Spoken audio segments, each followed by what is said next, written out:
Hi, everyone. Welcome to the Healthy Leadership Mentor podcast. I'm your host, Andrew Gray. Today, we're at the start of a brand new season, and that season is titled, What to Do When It's All on You. I'm going to say that again.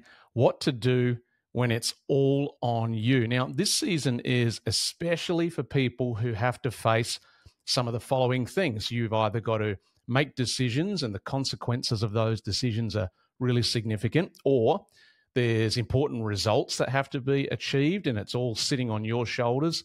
Or maybe you're in a situation where you've got to solve problems that you haven't actually been very well trained and prepared for. It's for those kinds of people in that situation. And specifically, I'm speaking to people who have to do these things largely on their own or without any team, without any resources around them, without team members who have the same responsibility as them. So I'm thinking of a few key groups of people. I've listed out 5 for today's episode purposes. People who have to find solutions and find answers when it's all resting on them. Firstly, I'm thinking of business owners. I'm thinking of solopreneurs, people who are trying to start up a business perhaps for the first time, and they're in it by themselves and they're battling away trying to make things happen. I'm thinking about sole traders, whether they are tradespeople or whatever kind of industry they might be working in, but people who are in the business space, but they are largely on their own, especially when they're first starting out. Secondly, I'm thinking of leaders without support staff and low resources. There's plenty of people in that situation where they are required to lead and required to make decisions and give directions, but they don't really have any support staff around them, and they don't have a lot of resources. And so everything, the pressure, the responsibility for results is actually sitting on them. And so I want to encourage that person about what to do when it's all on you.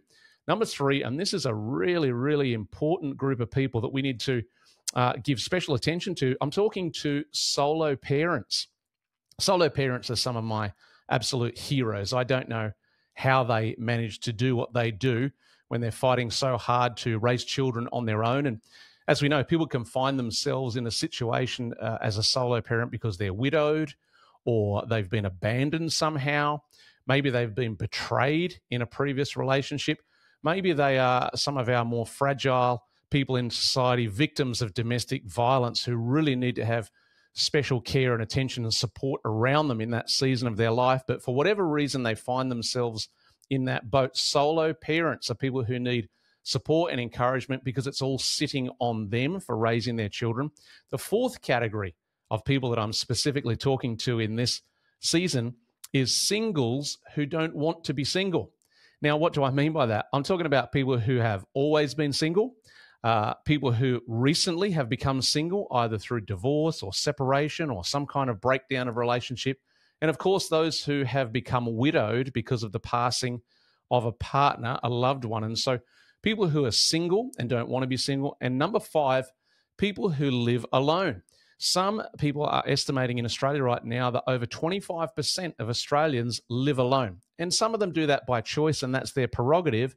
However, I'm just trying to highlight the fact that there are people who have to face life and it's all on their shoulders. And that's why I'm trying to encourage around this idea of what to do when it's all on you. So I want to take a moment or two for everybody listening to resonate with these people and the situation that they find themselves in.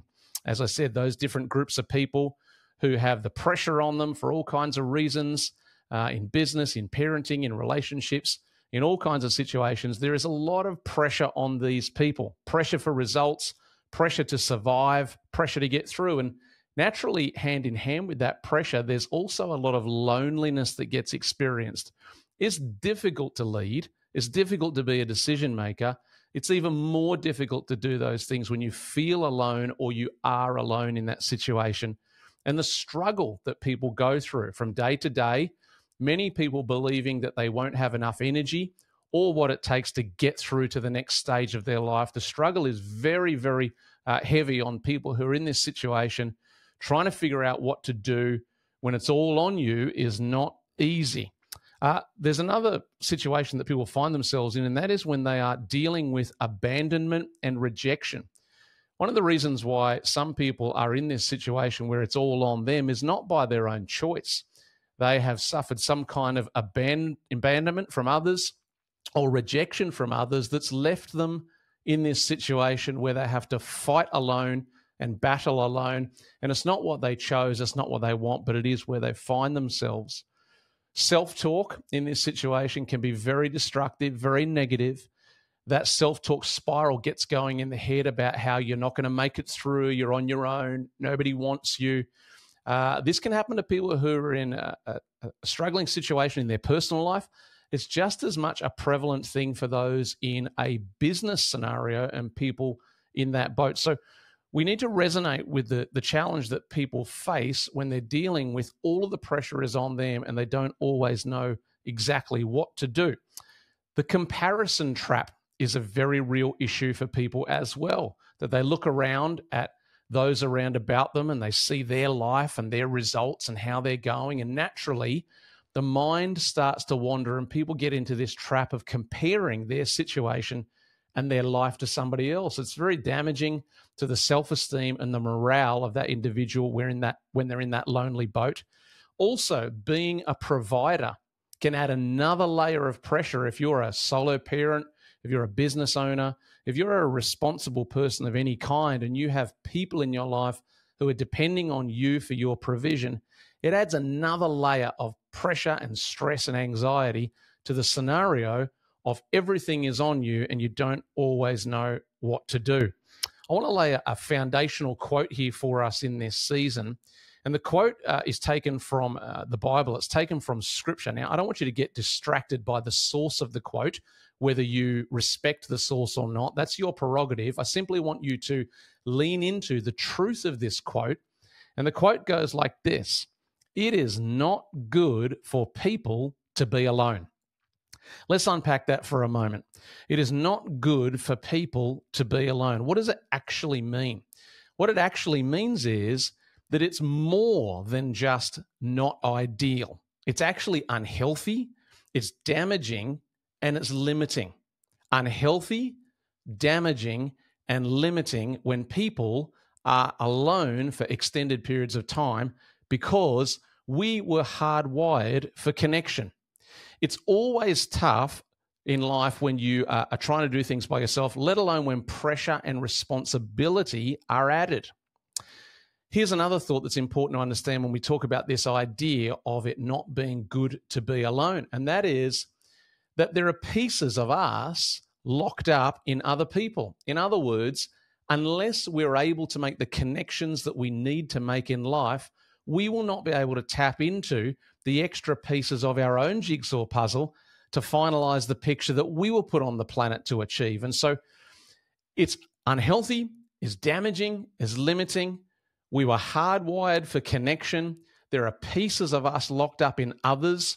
And how about this one here? Proximity to the strengths and weaknesses in others is one of the primary ways that we maximize our own strengths and minimize our own weaknesses. I'm going to say that again because I want you to have a moment to meditate on it and digest it.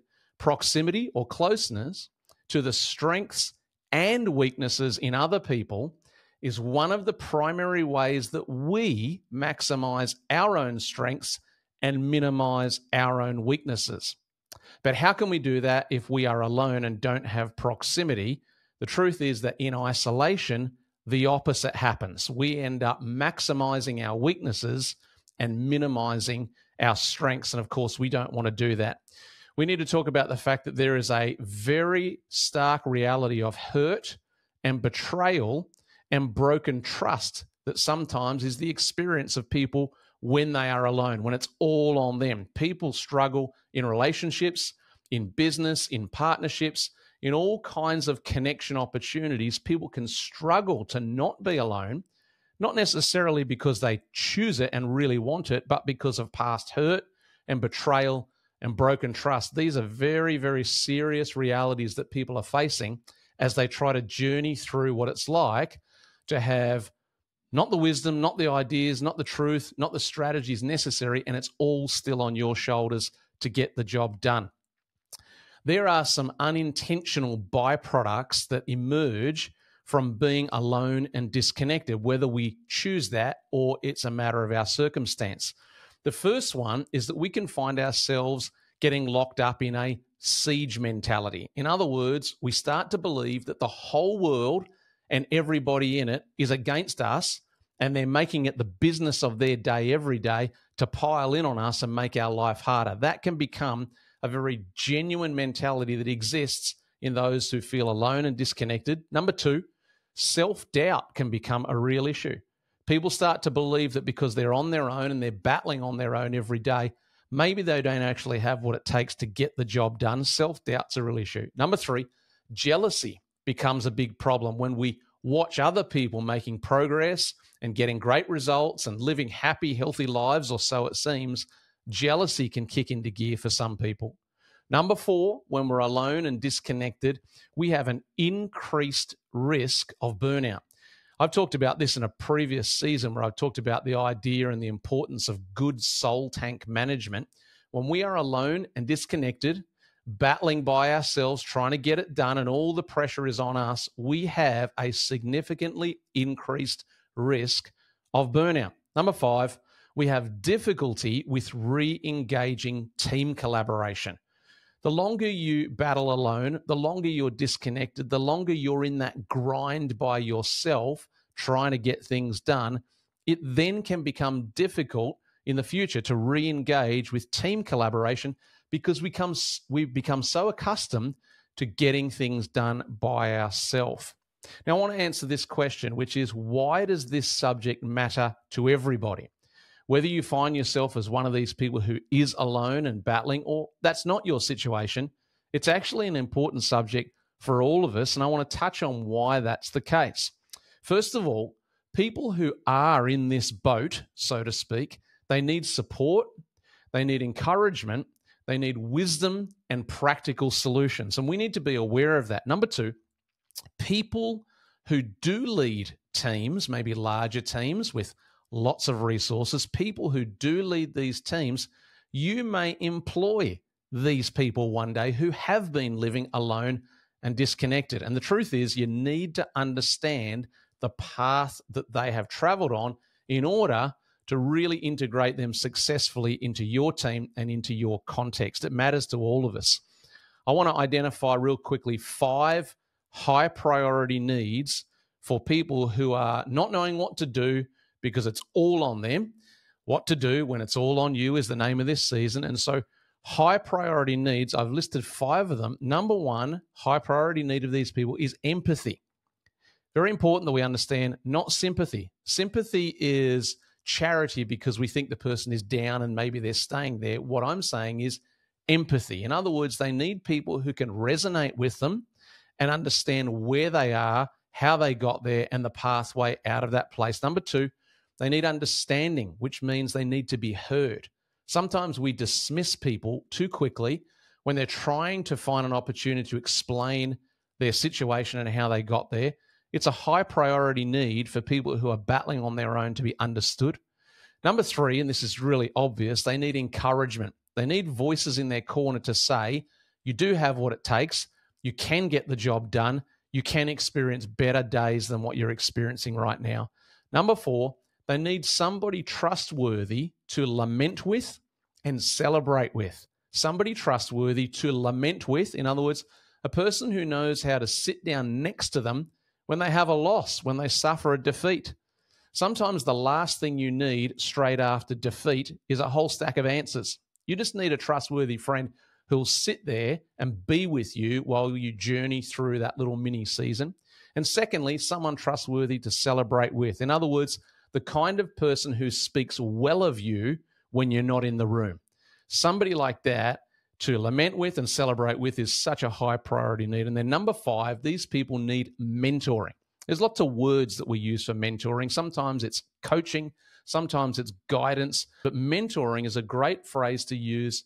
What these people need is someone who can take them by the hand, figuratively speaking, and show them the pathway into greater places, team opportunities, increased prosperity, achieving their goals, and out of that stuck place that some people find themselves in. Empathy, understanding, encouragement, a trustworthy person who will sit with them, and number five, mentoring. Well, I want to encourage you, if you find yourself in this boat where you don't know what to do and it is all on you, it's on your shoulders, I want to encourage you very simply but very directly, especially if you resonate with this first episode in this season, and that is you can grow through this.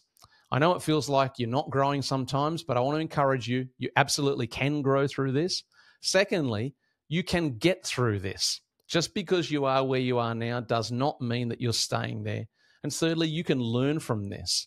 There is help that's coming closer than you realize. And my goal in this season, my goal, generally speaking, is to help boost your hope, help to boost your self-belief, and to boost your ability to flourish in this season. And so I don't want you to feel like you're alone any longer. I want you to feel like the right answers, the right people, the right books, the right information are coming their way into your life, and that you can open your eyes and begin to look for them, because that is the truth. I'd love to hear from you guys as you listen to this season. If you've got thoughts you want to add, if you've got questions that you want to ask me, let me know in the comments below. Reach out to me, send me an email, send me a DM on the social channels to talk to me about what it is that you need in this season, if that's where you are. And when we get into our next episode next week, we're going to start to dive into the practical strategies, the actual wisdom and solutions for what to do when it's all on you. And I know that's going to be helpful for you. But that's all we've got time for in this short introductory episode to this new season. Until next time, bye for now.